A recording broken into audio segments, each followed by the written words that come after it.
Hello everyone, welcome to Uncommon Stocks, and today we're going to take a look at Crossing the Pond. This is a story about the company Stella-Jones and how it made the successful crossing from the UK to the States, and in particular Canada. Okay, the purpose of this video is to really take some lessons from history. It's not to make a prediction or any sort of recommendation. And I don't own any of the shares in any of the companies mentioned in this presentation. The intention is purely to look back at history and to look at a successful company and how it became successful. Okay, and we're going to start with a small anecdote. I was traveling on a train from Glasgow to London, and I looked out of the window and I saw this immaculate timber yard, and I thought to myself, as I do, which company runs this yard? And I saw the sign, you can just about see it in the picture, that says James Jones and Sons Limited. Okay, and this is just around Lockerbie. And that got me curious about this company and what the history might be. Okay, so I looked into the history, and this is what I found. So the story really begins with Tom Jones, who was a timber seller in Camelon near Falkirk. That's a city between Edinburgh and Glasgow, roughly in the middle.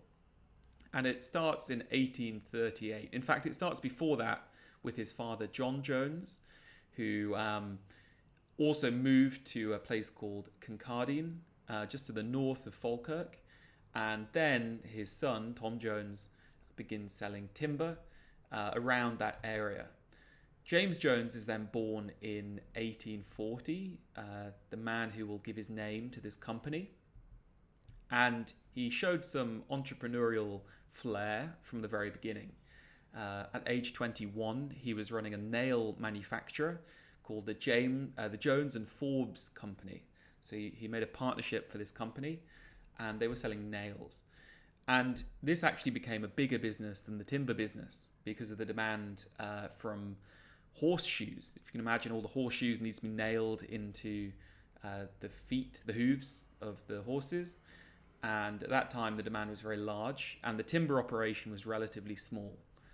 And we can see this is James Jones in the peak of his career. He lived from 1840 to 1826. And at one point, Tom Jones, the father, bought the Union Inn.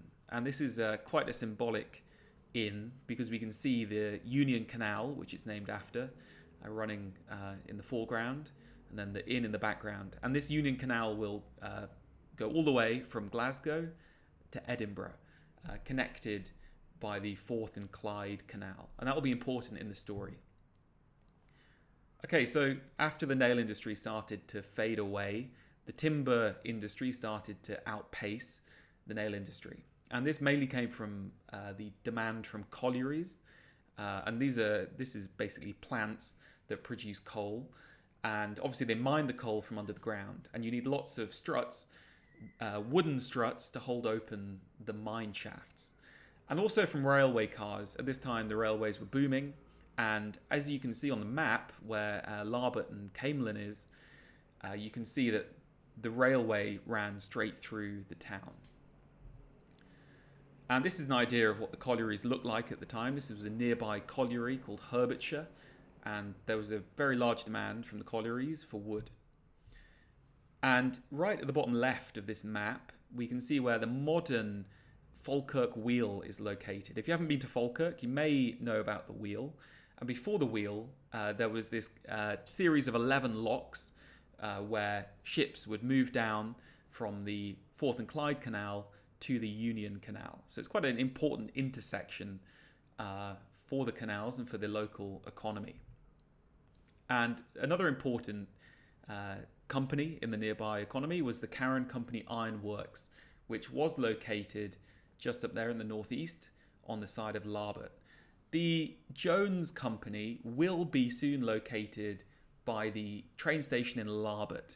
And you can see an avenue named nearby, Jones Avenue, which is somewhere near where the mill would have first been built.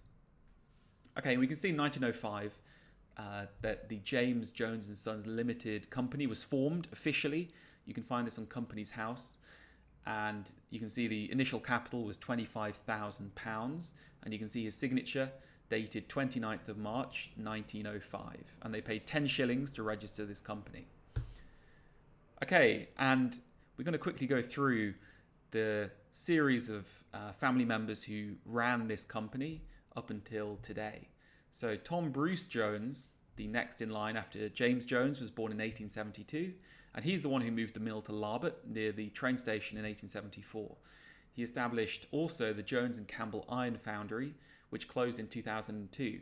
And there's a lot of detail to this story, which you can find in the really informative book, Timber and Much More, A Family History of James Jones and Sons, by Neil Watson. It goes into a lot of detail, but really neither industry was very smooth sailing. The demand for timber went up and down, as did the iron foundries, and as foreign competition set in the 20th century, a lot of these businesses really struggled, including the Carron Iron Works, which shut down as well. By 1914, James Jones and Son had 11 mills and employed 400 men leading the war effort. So they were quite large even by that time. And confusingly, we're going to have a series of Tom Bruce Joneses. And the next Tom Bruce Jones was born in 1941. He worked for a forestry company abroad in Brussels before returning to the company in 1979. And he would take over from his father. In 1984, very soon afterwards, Tom A. Bruce Jones dies and is succeeded by the current chairman, T.D. Bruce Jones. And then in turn, his son, Tom Bruce Jones, the other Tom Bruce Jones, takes over from him. And I believe that T.D. Bruce Jones is also a Tom. So I think there are 5 Tom Bruce Jones in this family. And Tom Bruce Jones dies in 2019. But the current T.D. Bruce Jones is pictured here only last year with King Charles. So the company is still going well. It's a 5th generation company starting in Larbert, but really having a presence all over Scotland. Okay, so there was a really pivotal moment in the history which came around 1993 when Tom Bruce Jones was meeting Gianni Chiava of Stella SPA. This is an Italian company, and both of them bought timber poles from Finland. And they decided to form a joint venture to buy the Dominion Tire and Chemical Company in Canada in 1993. And this company controlled about 40% of the market for railway ties. Those are sleepers, the kind of the lengths of timber that are used on railways between the tracks. In Europe, they tend to be concrete, but I think due to the scale in America, they tend to be made out of wood. And they also had a large share of the electricity pole market. And around the time that they were taken over, their revenue was about 25 million Canadian dollars. And Stella-Jones, the newly formed joint venture, was launched in the Canadian stock market in 1993. And you might be thinking, why is it called the Tar and Chemical Company? Well, wood, if you were simply to put this wood into electricity poles, it would rot very, very quickly. So what you need to do is you need to treat that wood, usually under pressure and heat. And to do that, one method is to use tar, and it's called tar creosote. And you can see here, this is some timber in a yard. On the left, that's the treated wood. On the right, that is the untreated wood. And that's primarily the industry that James Jones and Stella-Jones are both in. Okay, so now we're going to take a look at the performance of both companies in the past 20 years. And that will be quite informative for us, the kind of differences and opportunities there are between the UK and Canada. Okay, so James Jones has had quite impressive growth since 2003. So it's grown about 10 times in its turnover. In the UK, they tend to use turnover. And their profit has grown by about 12 times. So right now, the turnover is about £603 million, and the profit is around £60 million, about a 10% net income margin. And Stella-Jones, the Canadian sibling or child of James Jones, in 2003 was probably smaller than James Jones. The Canadian dollar is a bit weaker than the pound.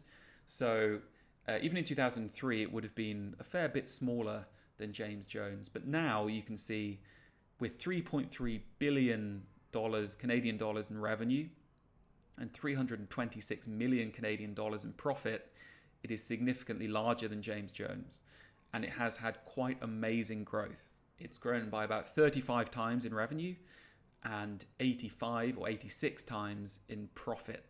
So the growth has been quite incredible.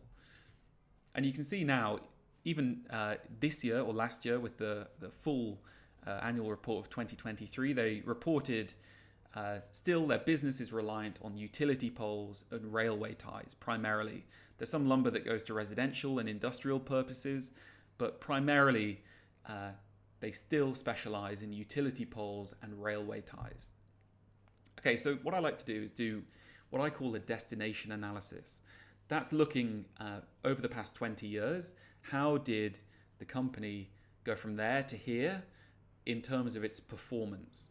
So sales is the first thing that you should look at. So sales have increased about 25 times, so much less than the stock performance.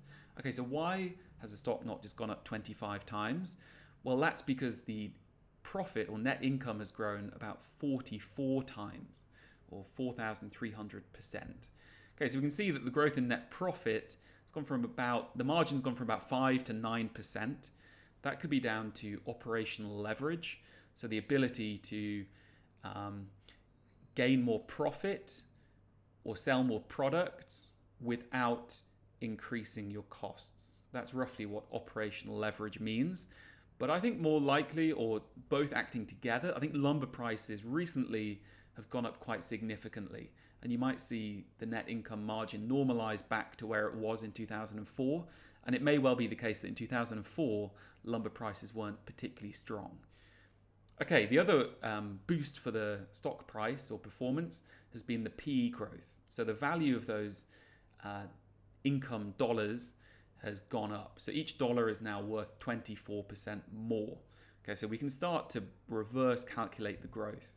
So if those net income, or in order to have the same value, the same valuation as 2004, it should be making, or should have grown about 5,400 times. But obviously, thanks to the higher valuation, it didn't need to grow quite as much. So that kind of value has been added, about 1,000% of value has been added by that PE growth. Okay, we can just add on the dividend because this dividend percent I took from the whole period. So we can just add that on. So with the dividend, it's up to about 6,000%. And then we simply have to dilute. So just do 100 minus 41 and then dilute the performance. So instead of getting 6,000 because you've been diluted, there are more shares outstanding now than there were before. Your performance, we can match it up roughly with the stock performance. So we can see how we got there. The net income has really driven the business. There's been some return from the dividend, small growth in the PE, but a bit of dilution. But actually, for the amount of growth, the dilution really is not very much. Okay, and why is that the case? So they've been very careful with acquisitions.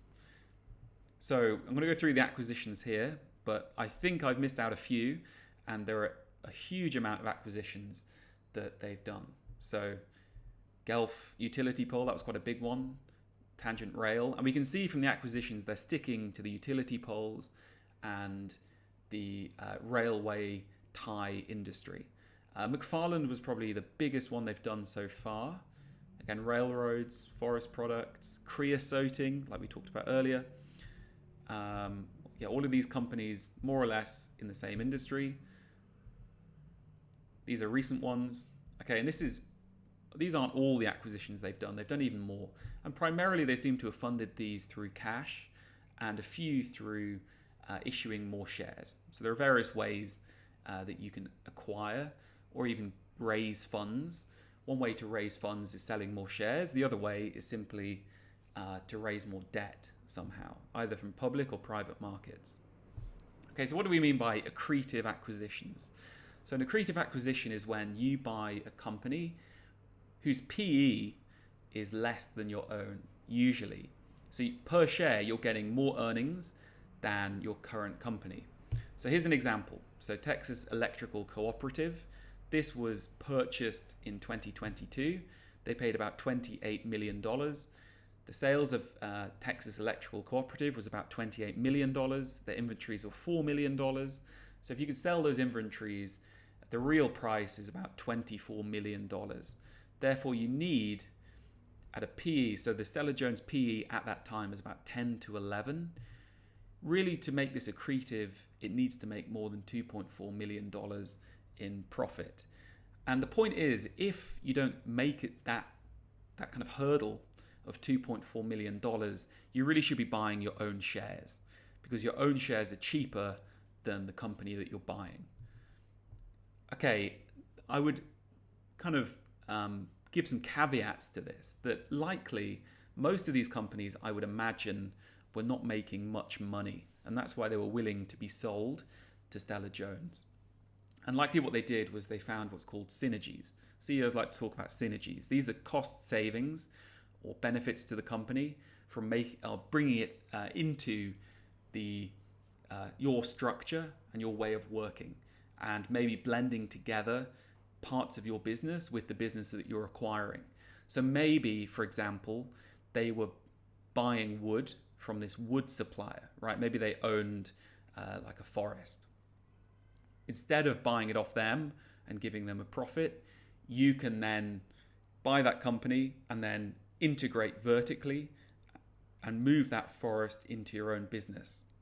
But there are many other sorts of synergies that you could bring. So for example, that forest could be used by other parts of your business where it wasn't before, or simply there could be management synergies where, for example, they don't need a marketing team anymore, they don't need an accounting team, all sorts of things. You might have these operational improvements that improve the profitability by, for example, having more modern equipment or more modern systems.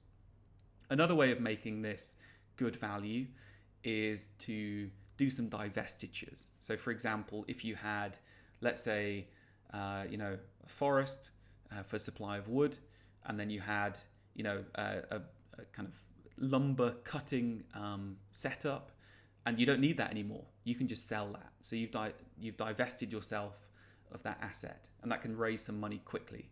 So likely they do some divestitures as well. And that will bring you to the $2.4 million mark to make it accretive. And clearly from the amount of acquisitions they've done, they know how to make it accretive. And they say so directly in their reports. Okay, so they've also reduced their shares outstanding despite all of these acquisitions and the flurry of acquisitions in the last 5 years. Their shares outstanding have reduced by 18%. So they've started to do a lot more share repurchases. And this is kind of where the narrative changes, because now we have the negative. So over the last 5 years, if you look at the results, there was a steady stream of free cash flow. You can see the cash from operations. This is all the cash they get from their business operations. And below the capital expenditures, this is spending on usually physical assets like their sawmills, maybe the maintenance of those sawmills, or the upgrade or the upkeep of those physical assets. And in the last year, they've embarked on a big capital expenditure program, particularly for the utility poles. And this means, combined with a drop in the cash from operations, this is really from weaker timber prices. Due to that, they're now negative free cash flow. So they aren't making free cash flow. They're having to fund that through either share issuance or, in this case, debt issuance. They're actually raising debt if you look at the balance sheet. And the result of all of this and the way they've been acquiring businesses, buying back shares, paying a dividend as well, it's really stretched their balance sheet. So they've increased their debt by over double over 5 years. And their quick ratio, which is the ratio of their assets to their liabilities, is now down to roughly 1.14, which is slightly lower than the 20 and 10-year average.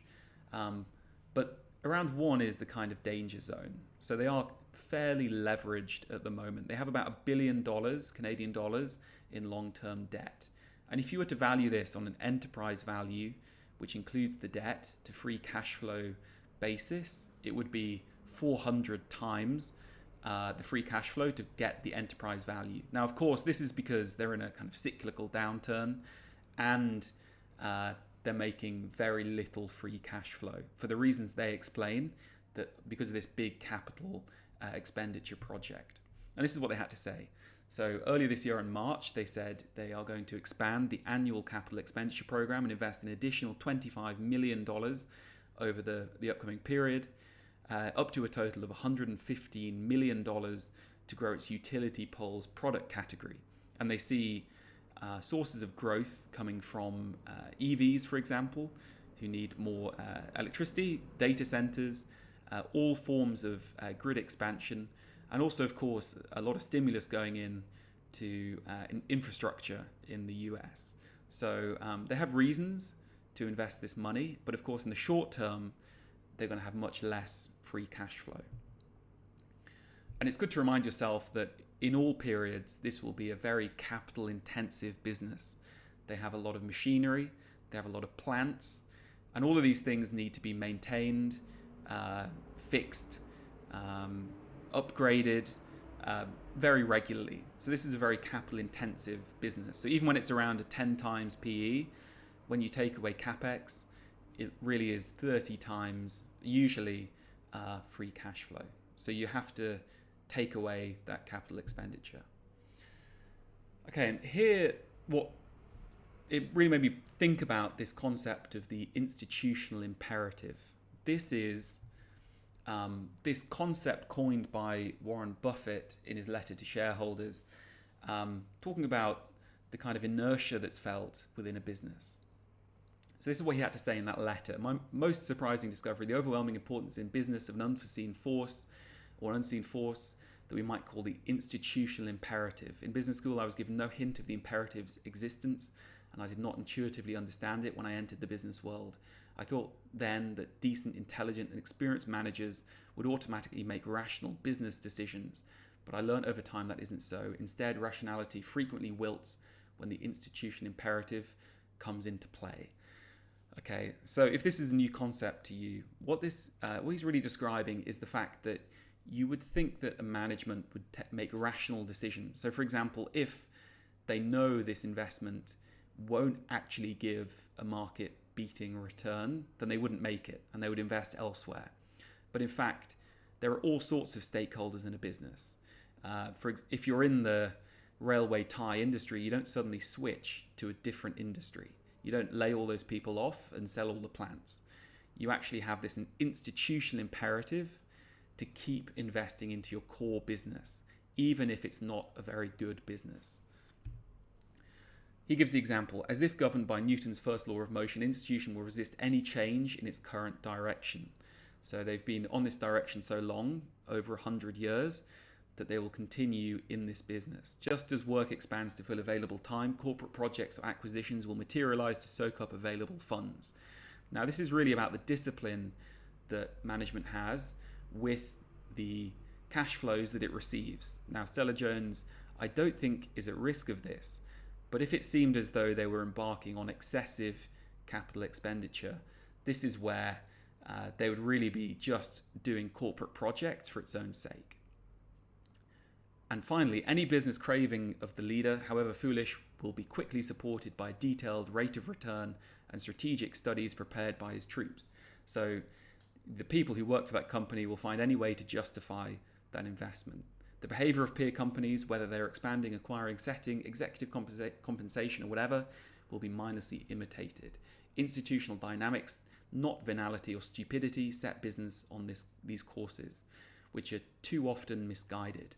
After making some expensive mistakes because I ignored the power of the imperative, I've tried to organise and manage Berkshire in ways that minimise its influence. Furthermore, Charlie and I have attempted to concentrate our investments in companies that appear alert to the problem. Okay, so he looks for companies which are willing to pivot away from poor businesses and resist the institutional imperative. Now, the question is there an excessive institutional imperative in Stella-Jones? Are the investments they're making worth it? Or do they feel compelled to do so because of this sense of inertia that they have? And if you think about Berkshire Hathaway, the company is named after the textile business that they took over that was in a very poor shape before they acquired it. And actually, this was sold in 1985, and they haven't since gone back into the textile industry in any meaningful way. And the reason they closed it is because simply it wasn't a good investment. They had to pivot away and be brave, because often this means divesting the assets that you have and actually making your company smaller. And managers don't like to make their company smaller, even if it means that you'll get a better return in the future. Okay, so that's a question for this company. Do they have an excessive institutional imperative to keep investing in this railway tie and electricity pole business when in fact it isn't a good business? Okay, well, let's balance the pros and the cons. So the pros are clearly very excellent management. There are 5 generations of the family in the UK managing it, and they've inherited that management style. Secondly, there's very strong capital management.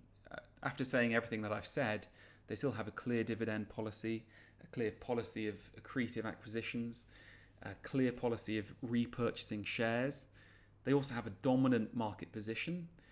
They potentially have good growth in the future from that grid expansion that will justify that capital expenditure from EVs and data centers. The cons is that they have very high capital expenditures in almost every environment. Although in most environments they do produce free cash flow. But be aware, it could be a very cyclical industry as well. It's a very low margin business. You can see over 20 years, the profit margin or the net profit margin rarely goes above 10%. It has a very high valuation if you use free cash flow. I think there are some threats potentially from undergrounding of the electricity supply, if that's an aim for the future. Although, of course, the scale of the US and Canada may make that unfeasible. But obviously, burying those cables under the ground will negate the need for electricity poles. There's also a large amount of long-term debt, about $1 million Canadian dollars. The market cap is around 5 billion Canadian dollars. So not an unmanageable debt, but still a fairly large debt. Declining lumber prices in the last year. There was a bit of a peak in 2022, and now they're decreasing. And also the threat from concrete or steel railway ties. Obviously, if the US and Canada choose not to use wooden railway ties, that would pretty much put their company out of business. But of course, again, the scale of the railway in the US and Canada may make that unfeasible. And also, many of these railways are private and probably don't want to put in the investment into concrete and steel railway ties. I think in Europe and Japan, I'm sure they pay for the concrete and steel as it's a public investment program. But as a private company, they probably will just stick with the wood. And if you think of Norfolk Southern and everything that happened with that company, they probably are more comfortable with wood and they want to save that expense. And finally, looking at the balance sheet, beware of the goodwill and the property, plant and equipment on the balance sheet. So goodwill is really how they mark the acquisitions on the balance sheet.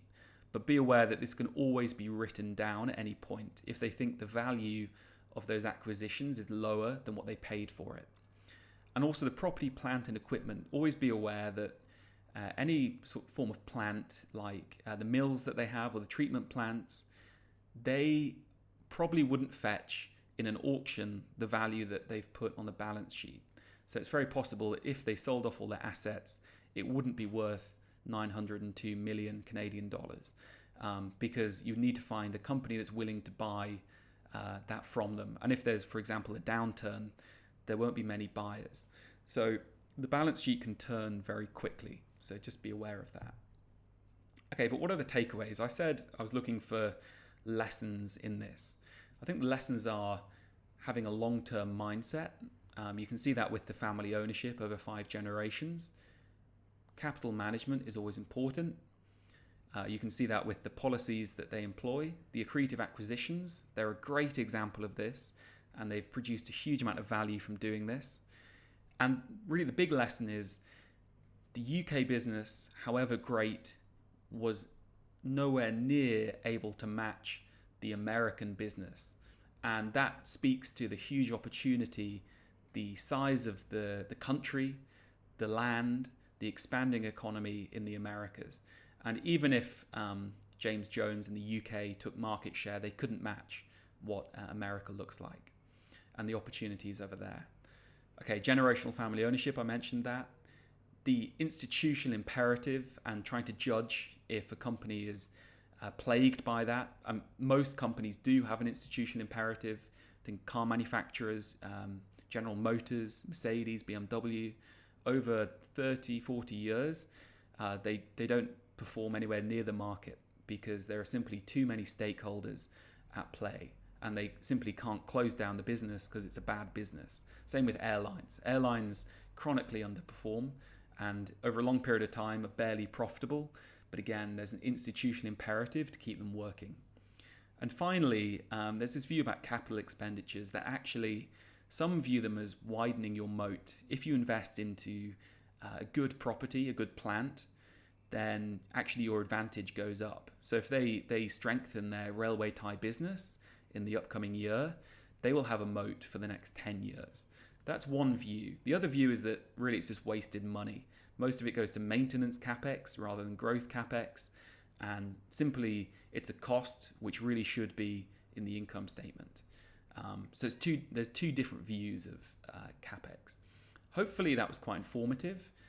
In the future, I want to look at another company that moved from the UK to the US, but it's a great lesson in the benefits of investing outside of the UK and in the Americas, and also on good management over a very long period of time. So thank you for watching, and if you want to add anything, please do comment below.